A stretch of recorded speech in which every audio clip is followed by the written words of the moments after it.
What's up, Christ Center Mental Health community? This is me, David Lee Chu Sarche, representing Christ Center Mental Health, the ministry where I talk about mental health awareness from a Christian perspective in order to give you real hope in Jesus' name to the glory of God the Father by the power of the Holy Spirit. All right, this is gonna be. I know I already did a video on my personal testimony, but that was a really long video. I'm gonna still keep that up for in case you want to watch it straight through. But I decided I wanted to break up my personal testimony into parts to make it easier for you guys to watch it, because I really do want you guys to see it and be edified by my personal testimony. So I'm gonna break this up into parts. And by the way, I'm still doing the series about the Blame It on the Brain book. I'm just taking a short break from it for a little while, but I'm going to start back up on it soon. I'm gonna be doing. I forgot what. I think I'm in chapter 4 now in that book, so I'm gonna be doing that next. But anyways, before I get started on this, I do want to say, this ministry has a Facebook group called Christ Centered Mental Health Discussion Group, and also has a Facebook page called Christ Centered Mental Health Discussion Facebook page. So it serves for the purpose of being kept up to date on what's going on with the ministry, and to give me content ideas and to interact with other subscribers. So please like and follow the page and join the group. Links to these will be in the description box below, so you can check that out for yourself. I also want to say that in my personal testimony, I'm going to discuss some things about my mom that's not going to put her in the best of light. I want you to know that I have a deep and profound love for my mom, and I do not hold anything that she has done against her. I understand that everything, she did the best she can to raise me despite her severe mental illness, and I have nothing but deep admiration and respect for my mom. Despite her many flaws, I have a lot of respect for her. So please do not think any less of my mom. Do not come on here and start hating on my mom or anything. She did the best she can. She has severe mental illness. She had the same mental illness that I have, schizoaffective disorder, bipolar type, but she was unmedicated for so long, and her mental illness just got worse and worse over the years. So yeah. Also, I wanted to I just want to put it out there that this is gonna be that I'm gonna talk about some potentially triggering stuff. So if you are the type of person that gets triggered easily, please, or if you at any time during my testimony, if anything I talk about seems to trigger you, please feel free to stop watching. And I won't hurt my feelings. I don't want you to be triggered by anything that I said. So I do want to put that out there, a trigger warning. Anyway, so like I said, I'm redoing my testimony video in a series form. I'm going to try and keep this between 20 to 30 minutes. So please hold me to that. So yes, well, let's get started. My personal testimony. I was born on June 17th, first of all, I do want to say that I'm only going to talk about certain specific events in my life that I felt were pertinent to my testimony. I'm not going to talk about every single event in my life, so please don't think that just because I talk a lot about a lot of events in my life that's everything my life has to that's everything about my life. I'm only going to talk about certain events that I felt were pertinent to my salvation story. I'm not going to talk about every single thing that I ever done in my whole entire life. So I just want to put that out there. Anyways, so I was born on June 17, 1988 to my parents Brian Sarche and my mom, Ching Chu Sarche. Her name was Ching Chu Sarche at the time, or Wei Ching Chu Sarche. She was later to be known as Ching Chu Claus because she married my stepdad. I was born in London, England, on a U.S. Air Force base. My dad is he's not an atheist exactly. He's more of an agnostic. He's very antagonistic to the faith. but he's like, yeah, he's agnostic, Taoist. And my mom was a Buddhist, like she was raised Buddhist. So yeah. My mom and dad divorced when I was 2 years old. Like I didn't really know my dad. My mom and dad divorced when I was 2 years old. Apparently, according to my father, he's the one who won custody of me, but my mom kidnapped me from him, and yeah, and I was just that's why I was raised by her. So I don't know the legitimacy to I don't know the exact legitimacy to that story. Like I don't know how entirely true that is. Like I don't know if my dad is lying about that or if he's just mistaken. Like I have my own personal thoughts about that, but yeah, like so. But according to my dad, my mom kidnapped me from him, and yeah, so shortly after or sometime after my mom and dad divorced, my mom met my stepdad, Scott Cordclaws, and they got married. And shortly after that, the three of us moved out to Germany because my stepdad, um, he worked on base in a commissary, and we got transferred out to Germany. And there I met our landlords, who I learned to refer to as Oma and Opa. Oma means grandma in German, and Opa means grandpa in German. And I remember when we were there, I was like, I was there. We were there for like my I was there for kindergarten. I went to kindergarten out in Germany. And I was there for partway through first grade in Germany. But I remember I used to pester Opa while he was working in the garden. I used to go out there and talk his ear off and help him in the garden. And I remember there was one time I collected a bunch of snails from the garden and I put them in a box and I kept them in my room. And the next morning, the snails in the box were gone, and I was like freaking out, wondering what happened.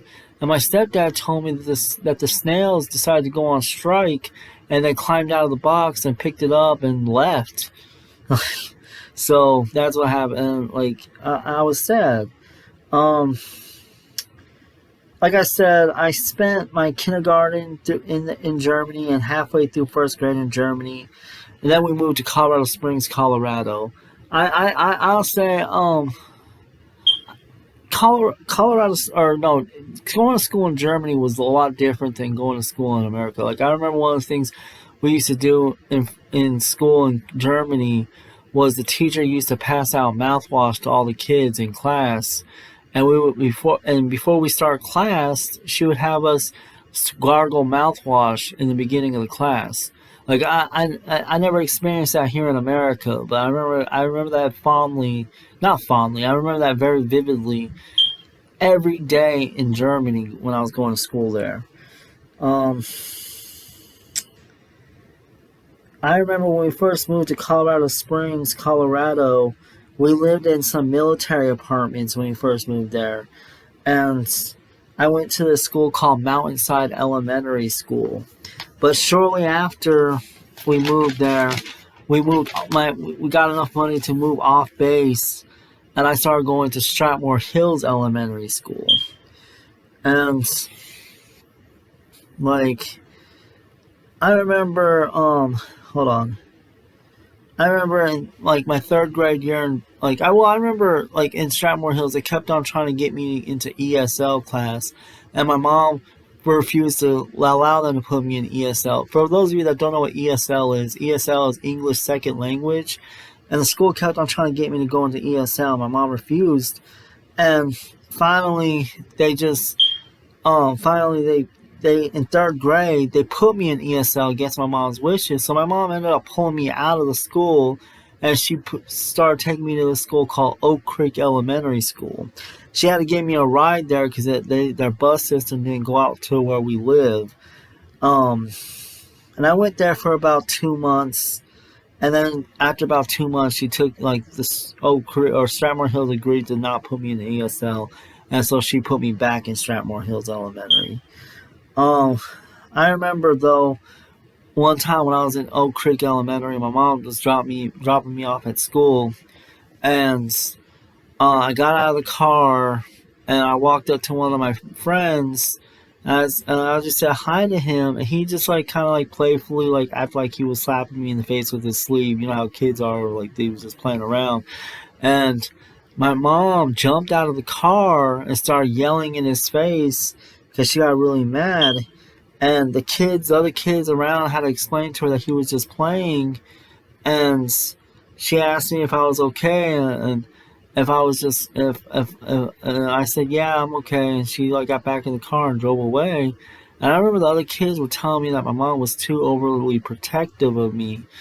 And I I don't know exactly what I thought at the time. I do know I felt embarrassed at the time. But yeah, but anyway, so after, and then I remember there was a time at Oak Creek, there was an assembly at Oak Creek Elementary where the teacher, or not the teacher, there was an assembly where, I don't remember exactly what was going on at the assembly, but I remember there was one part in this in the assembly where this little girl like was singing the national anthem. I think it was the national anthem, but like she was singing, and I thought it was like a beautiful song, and I started tearing up because I really liked the way she sang that song, and a couple guys in front of me noticed I was tearing up, and for about 2 weeks after that, they just started teasing me for crying in the assembly, and that's when I realized I was really in touch with my emotions, and like I felt deeply, like, but yeah. Anyway, so shortly after that, my mom ended up taking me out of Oak Creek and putting me back in Strathmore Hills because they agreed to not put me in ESL. And I remember I had a teacher there named Mr. Rentema who didn't believe in giving out homework. Like, and I absolutely love that fact, like, because I hated homework. Like, I always hated homework. So, I really liked him that for the fact that he never gave out homework. He made us do double the classwork to make up for that fact that he didn't give out homework. But I didn't mind doing classwork. But like I really liked the fact that he never gave out homework. Um, yeah. Uh, I remember around this time, there was times where my mom would be catatonic in in her room, not in her room, in the TV room next to their bedroom. She would be catatonic, sitting on the couch, just staring at a blank TV, and because she would get into these depressive states where she would get catatonic, and I would come upstairs and see her like that, and I would feel sad for her, and I would try and comfort her by coming up and giving her hugs and kisses on her cheek and try and comfort her. And I remember that very vividly that I used to do that, and that happened a lot. Um, I remember in fifth grade, I was required to do an oral presentation on a celebrity, and we were supposed to dress like them and everything like that. And I chose Bill Clinton at the time, so I had to dress like Bill Clinton and do the oral presentation about his life. And I remember my mom was so proud about how I looked in my suit and tie and everything. She said how handsome I was. And it made me happy that she said that. I mean, I had my hair combed and everything, and yeah. And then I remember um, my sixth grade year, I went to the school called Gorman Middle School. And this is when my mom's mental health really started to decline. Like, I remember she had periods where she would go to the psych ward frequently. I didn't know why she was going to the psychiatric ward. I didn't even know she was going to the psychiatric ward. But, yeah, but like, I do know this is around the time when the progression of her illness started to get worse. And, like, okay, before I tell this next thing, I wanted to say that, I actually, what was it? I didn't learn how to ride a bike until like fifth grade, like because I was always too scared to like get on my bike. So, but eventually I mustered up the courage with some help from my friends who taught me how to ride my bike, and then I finally learned how to ride a bike in fifth grade. And so in sixth grade, my mom became very sexually promiscuous. Like she would start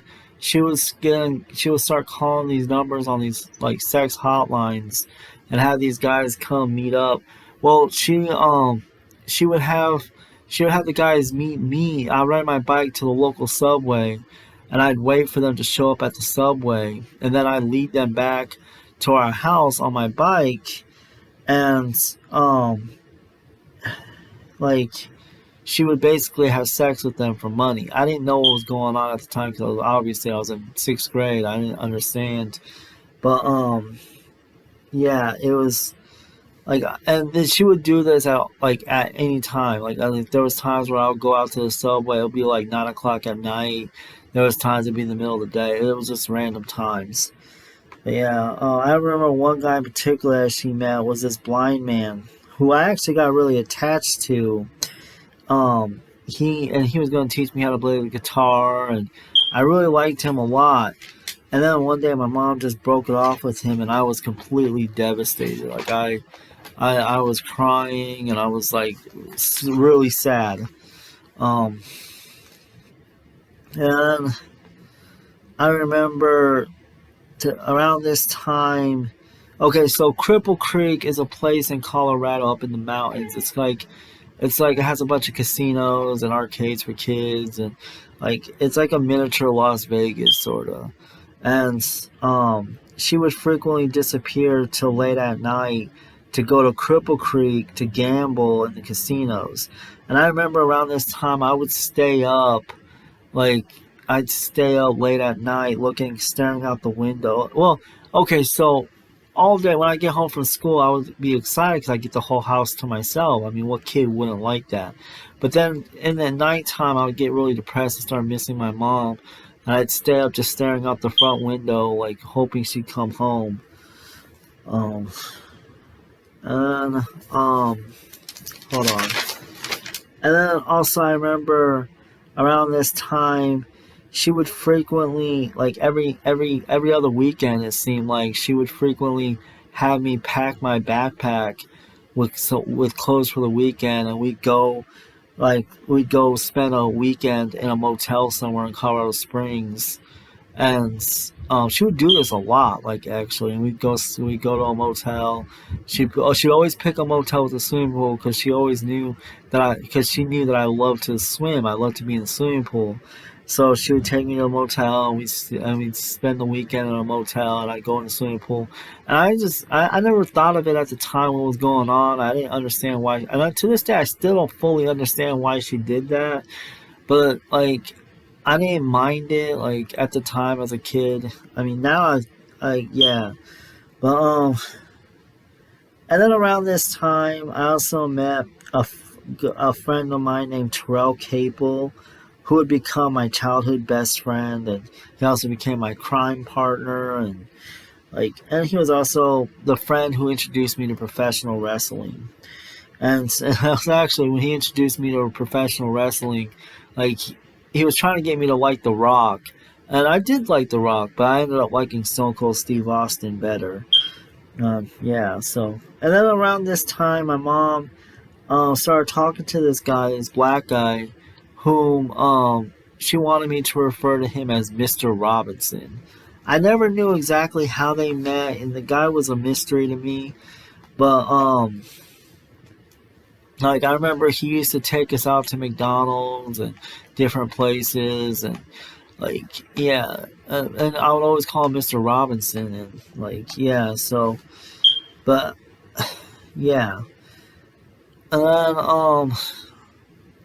I remember my mother started to call the police on a certain neighbor named Sandy, and one of my friend's mothers, she used to call the neighbor on Sandy frequently, and to tell the police that Sandy was trying to hurt her, and the police would come out and like talk to her, and then talk to Sandy, and then it would always end in my mom being taken away to the psychiatric hospital or the crisis unit, which the crisis unit is a place in Colorado Springs where people would go for emergency psychiatric evaluations to see if they need to go to the mental hospital. And so the police would take my mom to the crisis unit, and then she'd always go to the psychiatric hospital afterwards. Um, I remember around this time there was three separate occasions where my mom would um where my mom would what was it? I would ask my mom to give me a ride to the school because for some reason I didn't want to go to the bus stop. I don't know why, but for some reason I didn't want to go to the bus stop. And my mom would stop her car. She would give me a ride, but she would stop the car by the bus stop to roll down her window and start yelling at the kids.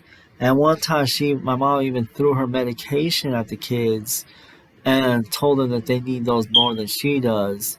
And then the fourth time she tried yelling at the kids, well, every time she would yell at the kids would gather around the car and start yelling back, and I would be hiding behind her seat underneath the window because I'd be so scared about what's going on. And I remember the fourth time, um, she tried yelling at the kids. The police was there, and they told her just keep going, keep driving. And um, I also remember around this time there was I remember like one of the highlights of around this time was when the Sunday school bus would come pick us up for Sunday school, and um I'd go with my friends to Sunday school. I didn't understand what was going on at the Sunday school, but I liked being around my friends, so I would go to be with them. But then there was one day, like I didn't want to wake up in the morning for Sunday school, and they came by our house, and my mom told the Sunday school people that the God we worship is my stepdad, and that I don't and that I'm not coming to church anymore. And so the Sunday school people, I never seen them ever since that day. They never came by to pick me up or anything. But yeah.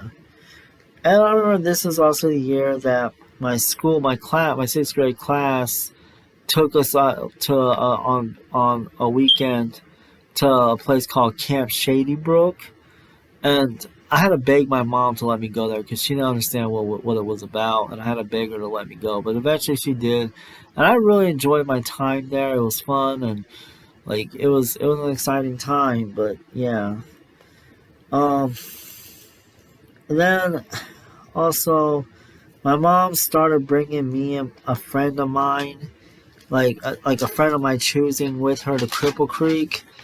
And eventually it just turned out to just be me and Terrell. Like she would just bring me and Terrell. And me and Terrell would spend time in the arcades, and like we would just hang out in Cripple Creek while my mom was gambling till late at night. And whenever we ran out of money, we'd go find whatever casino she was in to ask her for more money. And if she was winning, she would give us more money. But if she was losing, she would just take us home. But we most nights we would be there in Cripple Creek till like 1 o'clock in the morning, 1 or 2 in the morning, and then she'd bring us home. But and that was around this time actually. Me and Terrell actually saw amateur professional or amateur professional. We saw, I don't know what to call it, like a professional wrestling event. It wasn't like WWF or anything. It was like a small professional wrestling company. But they came to Cripple Creek and we saw that. But yeah. So in seventh grade, I started skipping school because I didn't want to go to school anymore. I started skipping school. Well, before that, there was a time like my one of my teachers wanted to put me on in school suspension, and I got out of it because my mom didn't understand what it was when I called her to ask to, because the teacher wanted me to call her to ask her permission for him to put me on in school suspension. And my mom didn't understand what that meant. She thought that meant I had to stay the night, and she didn't like that, so she said no. And I let her think that, like, and that was actually the first time when I realized that lying can get me out of uncomfortable situations. And, um, but anyway, so after that, I started skipping school. And what I would do is, I would get myself ready for school and like eat my breakfast, brush my teeth, and all that. And when it came time for me to go to the bus stop, I'd act like I was leaving for school, and I'd come walking down the porch, and then I'd slide underneath the garage door and go into my bedroom and hide in the closet. And then and I'd just go to sleep or whatever. And then like and it came close time to me to come home from school, I jump out my window and act like I'm walking up the porch. And I did this a lot in this seventh grade year, to act like I was going to school.